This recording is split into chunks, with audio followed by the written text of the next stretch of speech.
Personal notice. Danger's my stock and trade. If the job's too tough for you to handle, you got a job for me, George Valentine. Right, full details.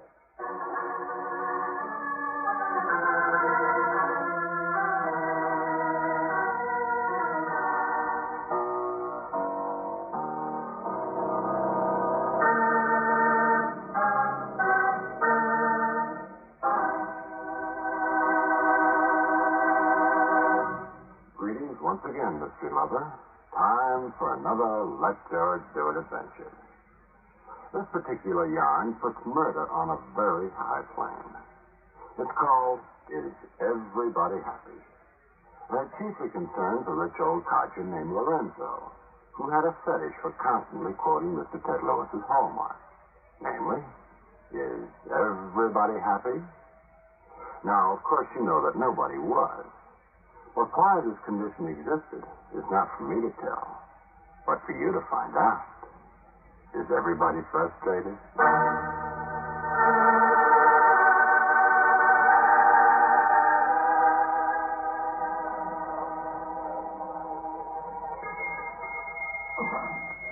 Madame Ep241. How's that, Professor? Where I come from, we say, come and get it. Different, huh? That's very good, Lorenzo. So, I'm learning. Put that in your pipe and smoke it, huh?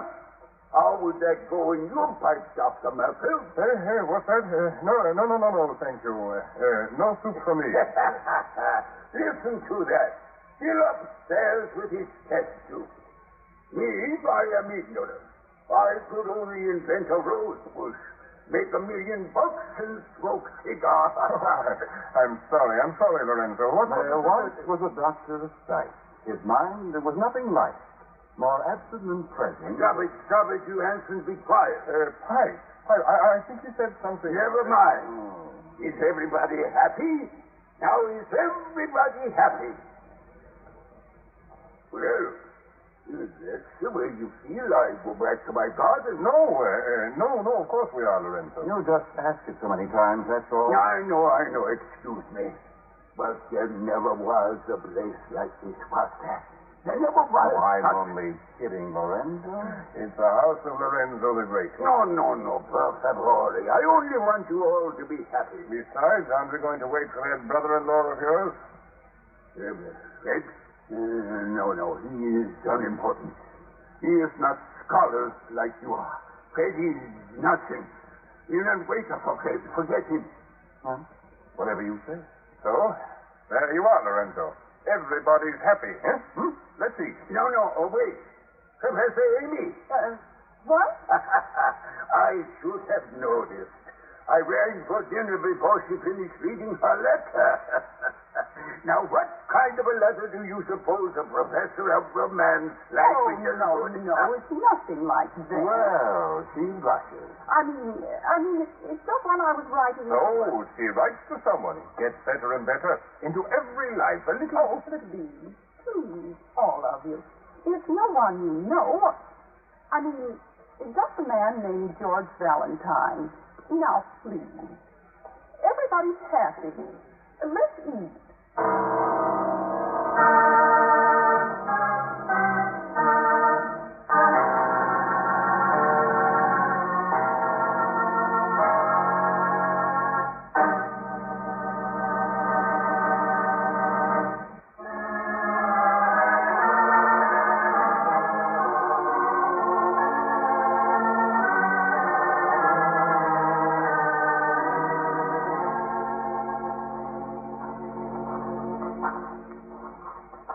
Dark, you can't see much. It's certainly a beautiful place, isn't it?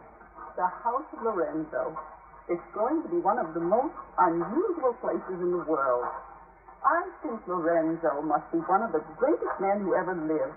Well, he made one of the greatest piles of money. Oh, Mr. Valentine, I don't mean on account of that. But it is on account of that, isn't it? There are 3 of us here so far. Dr. Merkel, he's a research psychologist. Lorenzo's going to build him a laboratory later on. Then there's Mr. Hanson. He's a poet, a good one. And he used to have to work in an accounting office to earn a living. So you can imagine how much poetry he got written. Mm-hmm. How about yourself? Well, I taught Romance languages, but translation is always what I wanted to do. I'm working on Francois Villon now. Everybody gets a chance to do what they want. Well, not quite everybody, Miss Brooks. Lorenzo is being very choosy about his guests. But I guess eventually there'll be 30 or 40 here. Sort of a one-man Guggenheim Foundation, huh? In a way, Lorenzo says that he always had to work so hard that, except for his roses, he never had a chance to do anything he wanted. See, now he's giving all of you a chance. Oh, he's a little eccentric, maybe. Is everybody happy, he always says. I know people laugh about that slogan he stole from Ted Lewis. But then, why do you want me here? Suppose Lorenzo would permanently endow me with a fresh mystery case every week? He might. I'm sorry, I was trying to be funny. What is it you're afraid of? Fred. Who? Fred Jeffries. He's one of those horn-rimmed sort of men. He's a lawyer. And Lorenzo's brother-in-law. Go on. Well, he's been here a week now, from back east where the company is. He thinks Lorenzo is crazy. Oh, I see. Yeah, I'm beginning to get it. Boy's a reality, huh? And you're afraid he'll persuade Santa Claus to go back to the North Pole. Well, Lorenzo has a great deal of money. How he chooses to use it is, well, I mean, it could cause unhappiness as well as happiness. Oh, now, please, don't stack the cards for me on who's right and who's wrong. I'm right, Mr. Valentine. I'll prove it to you.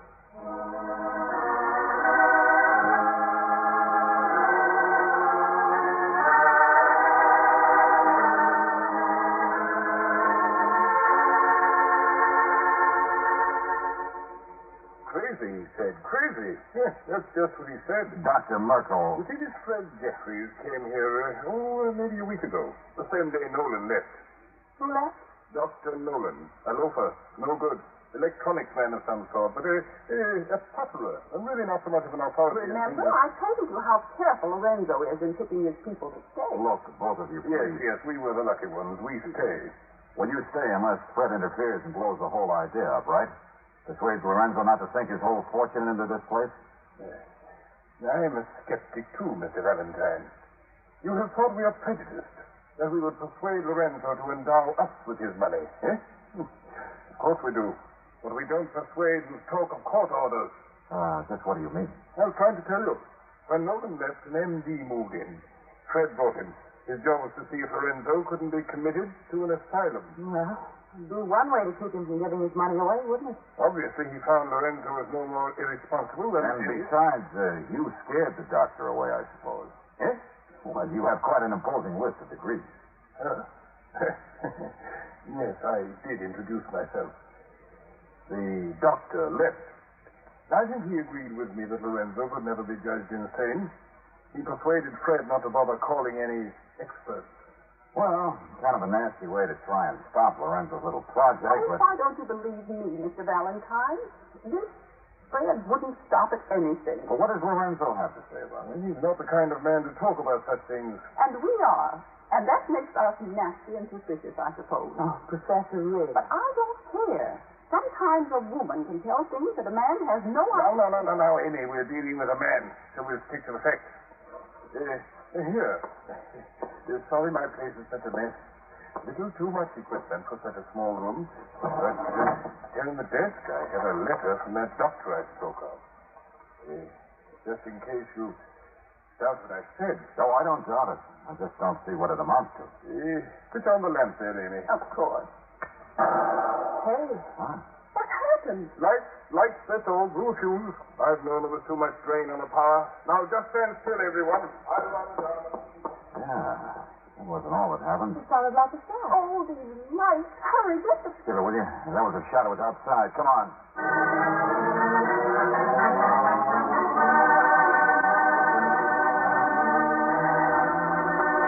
It sounded to me like it was misdirection. Nobody there, Angel. Lorenzo! Lorenzo! Oh, no. No, he's not in the rose arbor. That's where he always sits, but he hasn't come out yet, I guess. Maybe the Pacific man could be hiding. Not in roses, Angel. Not in those thorns. Besides, I just looked down those paths. No. maybe we were wrong. There's certainly nobody out here now. Hey there. Dr. Merkel. I fixed the light. Lorenzo was mad because he spilled his cigar ashes into his brandy. He's all right. Of course. But he didn't hear anything. Everybody is happy. You know, Fred has been doing some shooting. Almost every day he goes out into the woods and... What's the matter, Mr. Valentine? Do you think our imaginations are running away with us, too? Professor, let me make a couple of phone calls, will you? And then let me meet this ogre, Fred.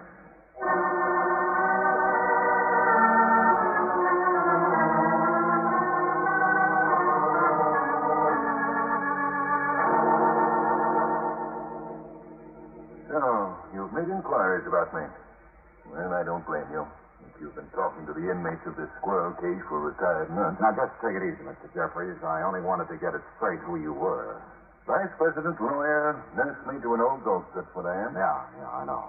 And in between, you do some shooting. Yeah. Smell that. Has this gun been fired in the last few hours? I work off steam shooting at squirrels, Mr. Valentine, but scarcely at night. Okay. But I know what you mean. I heard that myself. Backfire, I guess. At least I ran out back and then around front and didn't see anything. All right, Skipper. No, I don't think I will. You know I tried to railroad Lorenzo into a booby hatch. That's what you really checked on? Sure. Why not? And I find you did. But it didn't work. Correct. Mr. Valentine, I'm a practical man. To me, it's beside the point whether this throw your money away stunt of Lorenzo's is good or bad. I have to fight it to protect the estate's interests. I'll try anything, but I'm not given to hysteria. Would you mind clearing that up? Sit down. Sit down, please. Lorenzo endows these people for life. Hasn't their interest in it occurred to you?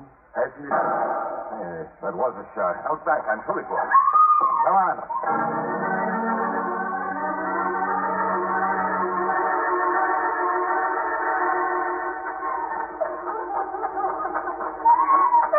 Rose Arbor. Amy, what in the name of... Oh, I was there with it. I couldn't see who it was. I couldn't see anything. Just somebody in the dark. Amy, stop that. Get hold of yourself. Lorenzo? Yeah. He's dead.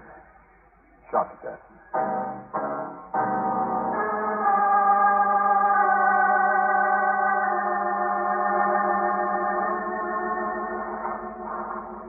Single bullet, Bussy. Big caliber, I guess. There was a gun flash, but I don't know where it was. Lorenzo was just about to sit down in that big marble chair. I was walking behind him. Professor, couldn't you see anybody? Oh, I couldn't see anything. Whoever it was got away before Think, will you, Amy? Try to remember, But please. it startled me so that I couldn't notice anything. But somebody must have been standing over here by the entrance to the arbor someplace. Yes. The way Lorenzo's allowed these precious roses of his to grow over it. Why, a man could run down any one of these Get away from there. Get away. What? Well, there might be footprints, mightn't there? Well, I don't see any. Have you searched him, Mr. Valentine? Search him quickly before he can get rid of the gun. Professor. He's been causing trouble for Lorenzo ever since he got it. No, Amy, stop it. I think you'd better know now that at the time of Lorenzo's death, Fred was with me. What? No. No. I don't believe it. Now get hold of yourself, please. I've got work to do. I'll take her inside. Yeah, that's a good idea, son. Lorenzo was such a wonderful man. Shall I call the police, sir? No, I'll be inside and do it myself. Amy doesn't like you much, does she? No. Well, okay, I want to ask you a question, friend. About Lorenzo's endowing these people for life. What people did you mean? Amy, the female professor, Dr. Merkel, Mr. Hanson. But there would have been others as time went on. A good many others. But if you've been able to make him change his mind, then what? Well, it's his money. Lorenzo could have changed their trust setup, taken it away from them again, and... Oh. But now he can't. That's what you're driving at. Uh-huh. Now you're not a menace anymore. At least to these three. Yes. If Lorenzo's dead, their interest has been protected. Yeah. We have 3 very fine suspects for murder.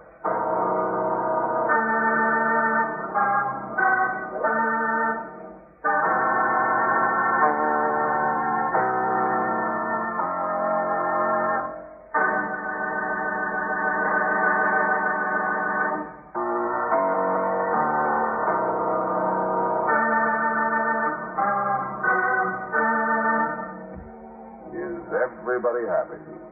Those were the favorite words of Lorenzo. Lorenzo the Great. At least in the eyes of the few people to whose research he was devoting his money. Of course, to his brother-in-law, Fred, the man nobody liked, he was Lorenzo the Foolish. But if your name is George Valentine, he's just Lorenzo the Dead. And there are 3 very fine suspects for his murder. Yeah, that's right, Sheriff, and step on it, will you, please? Yeah, thanks. Well, rather good police around here, I believe. Oh, you've done business with them before, Mr. Hanson, huh? Don't be ridiculous. You still don't believe that I didn't hear that shot? I don't know. But I was in my rooms here. You can't hear anything from that distance. You were alone? Well, of course. A person doesn't write poetry in tandem, you know. Oh, never mind the sarcasm.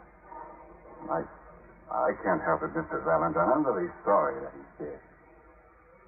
Is everybody happy? You know, to Lorenzo, that was more than Ted Lewis's famous phrase. He actually believed we were happy. Oh, what do you mean by that? Well, people like us all want to do something, the opportunity to do it. He gave us the opportunity. And as I understand, now you'll all have it for life. That's the ironic part. I've been here 3 months now, and it's no good, you know. It doesn't work out. Look, you don't make sense. Well, the routine, over and over, every evening, just the same. Merkel out puttering around, me in my room, Amy in hers. Lorenzo in his big marble chair where he could admire his roses. Oh. This is called being happy. Mr. Valentine, all I mean is that Lorenzo was a well-intentioned old fool. I was happier when I worked as an accountant and only had a very little time to write my poetry. Okay. It's a good sales talk anyway. That's the truth. Where does this hall lead? The front part of the house, why? Well, Mr. Hanson, if you're not even interested in Lorenzo's money, then I ought to be looking for his murderer someplace else. That's supposed to be your brand of sarcasm. Wait a minute, hold it. Well, there's no one in there. It was Dr. Nolan sweet when he was here.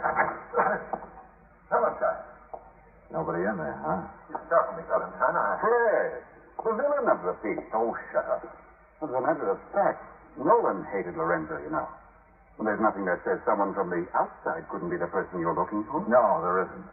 But, Fred, what were you doing there? Looking for Merkel, Valentine. I can't find him. Merkel?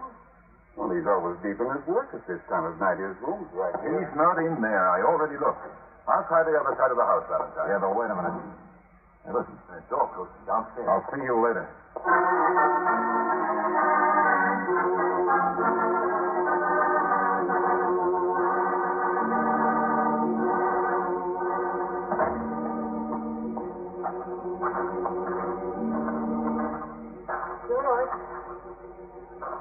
George?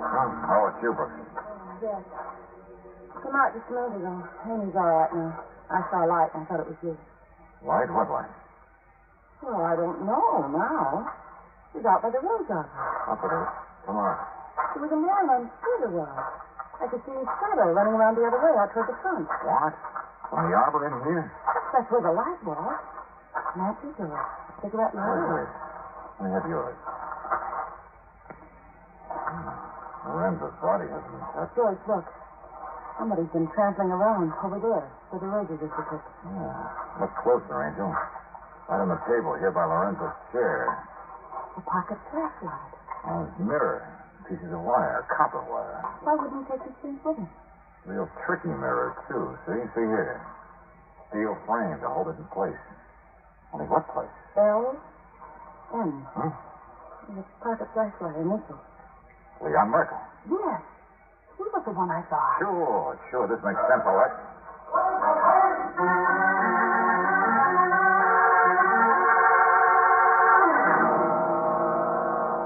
Careful.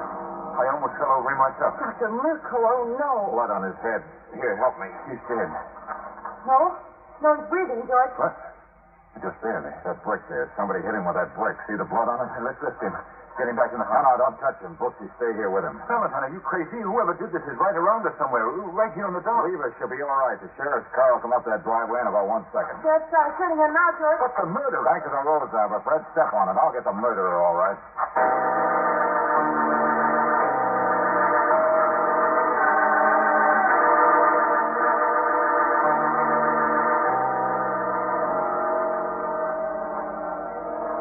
I'm sure the police have flashlights or lanterns. Never mind them. Their first job is taking care of Merkel, getting him in a hospital so he lives. Yes, of course. Oh, he's stormed. What are you looking for? Well, the murderer will be pretty disappointed if Merkel dies. Or if he lives, I should say, one big blow and figured he was dead. Yes, but what was Merkel doing out here by himself? And I'll be pretty disappointed if he doesn't live. There's a real mild understatement, Fred. Don't you get it? He was running for help. What? Yeah, that's right. And here's where the mirror was. It fits, see? Just about in line with Lorenzo, where he was shot, stepping in front of his marble chair there. Look, I asked you about Merkel, not Lorenzo. Merkel had a lot of the facts, and he had to play detective. He was out here doing the same thing I am. Only the facts aren't here anymore. What facts, for heaven's sake? Brother, Listen. just the police out in front, wasn't it? No. It was right close by. Now, you listen, Fred. Merkel noticed the same thing I did, that first shot. What? Sure, that's what I'm looking for, on the chair here. There ought to be... Yeah, here we are. The splintered place. You mean that first shot was fired here in the same place? Yeah, looks that way. The bullet that is still in Lorenzo couldn't have done that. And over here, there ought to be... Here's something. What is it? Mr. Valentine. Mr. Valentine. Amy. Oh, there you are. Yeah. The sheriff is taking care of Dr. Merkel. Yes, I know. What's that you're holding? Well, I'm not sure, Amy. A piece of black glass, filter maybe, or is it red? What? Yeah, sure. It'd have to be an infrared light, or you'd have seen it, wouldn't you? Mr. Valentine, what on earth? I didn't see anything. I told you I But there's didn't. another possibility. That there wasn't anything to see. But the man who fired the Hey, gun. Amy, when the gun fired that first time, it happened when you switched on the lights, didn't it? Mr. Take Valentine. it easy, both of you, will you? I'll make sense. Professor, that guy who used to be here, that Dr. Nolan, who didn't make the grade and got sore at Lorenzo, he was an electronics man, wasn't he? Well, did he have any equipment? Is there any of it still around? Equipment? Yeah, like maybe a photoelectric cell? What? You heard me. A photoelectric cell can be used to do anything from opening a garage door to setting off a burglar alarm. So why couldn't it be used to fire a gun? Mr. Valentine, I just don't understand. I do. Dr. Nolan. Yeah, at least that would explain the mirror and copper wire and the black glass. And it would explain what else Merkel figured out. But a short circuit, when you switch the light, would have fired the first shot by accident. Anything that interferes with the beam of the cell, its current, in other words, could very easily fire a gun. Magnet releasing the trigger, for instance. No, I don't follow you at all. And then the second time, after a reload, I guess, the gun fired when Lorenzo stepped in front of the beam. When he sat down in the same place he came to every night. Oh. But if you can't find the gun or that cell phone... I know where to find it, don't worry. There's only one earthly reason for killing a person with a mechanical contraption. And that's to set up a perfect alibi. Well, don't look so blank, Fred. Sure, I know how upsetting it's all been. Merkel's still alive so he can talk. But it's a little ironic, too, isn't it? Set up a perfect alibi, Fred, and then get hung by the fact you're the only person with an alibi. Now, let's go upstairs and take a look at Dr. Nolan's room, shall we? You want to bet that's where we'll find the equipment? With your fingerprints on it? Well, Fred? Well, Busty, you've only got a couple of seconds, so make up your mind.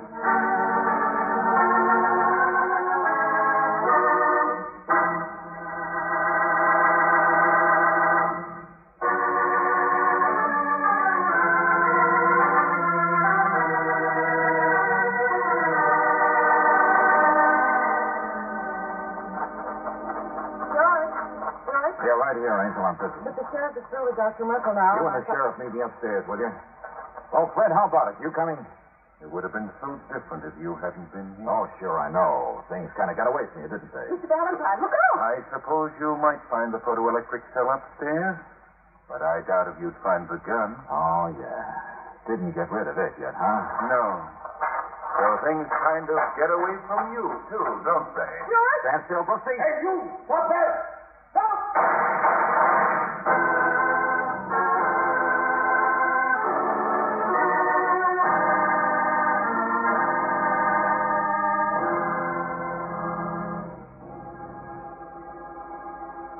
that was it. I suppose Mrs. Jeffries was already so desperate after trying to get rid of Dr.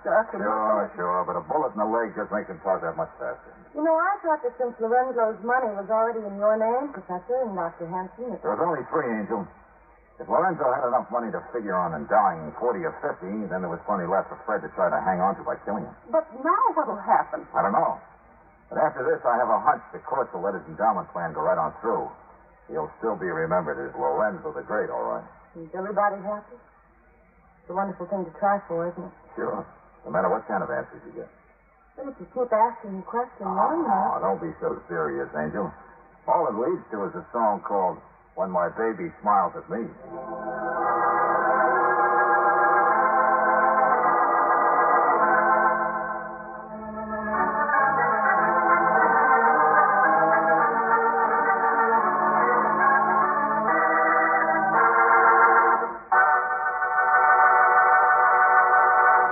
You have just heard Is Everybody Happy? Another Let George Do It adventure. Robert Bailey was starred as George Valentine, with Virginia Gregg as Brooksy. David Victor and Jackson Gillis wrote the story, with music by Eddie Dunstetter. Now, this is yours truly inviting you to another visit with Valentine, when you will again hear what happens when you let George do it.